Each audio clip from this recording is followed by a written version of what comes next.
Hea lapsevanem, oledki jõudnud viimase lastevanemate mooduli õpiampsuni. Vaatame siis koos üle, kuidas lapsevanemana lapse õppimist toetada. Lapse aju on pidevas arenemises ja seda tõepoolest saab treenida, pakkudes sellele väljakutseid ja pingutust nõudvaid ülesandeid. Õppimine ei peagi olema lihtne, kuid seda saab teha tõhusalt.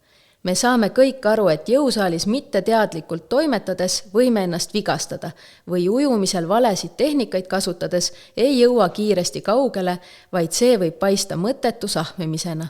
Tõhusalt õppides säästab õpilane aega ning valmistab ennast ka tulevikuks paremini ette.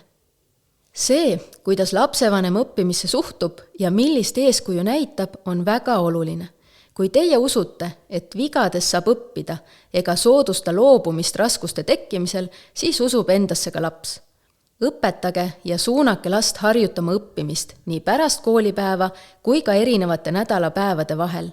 Nõnda ei teki vajadust õhtul enne tähtsat tööd paaniliselt korrata.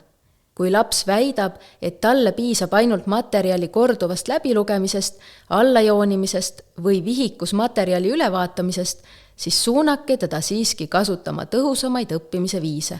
Esitage lapsele küsimusi loetu kohta või laske uut teemat endale selgitada. Õpetage tegema oma sõnadega kokkuvõtet või hoopis koostama skeemi või mõistekaarti. Sageli ei suuda lapsed näha seoseid päriselu või teiste õppeainetega. Aidake neid seoseid neil leida. Hea vanem, ära siis unusta anda lapsele võimalust teha õppimisse pause. Need pausid aitavad lapse ajul kogunenud uut infot korrastada.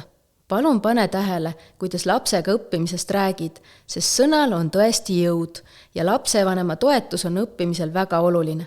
Palun lase lapsel eksida ja oma vigadest õppida.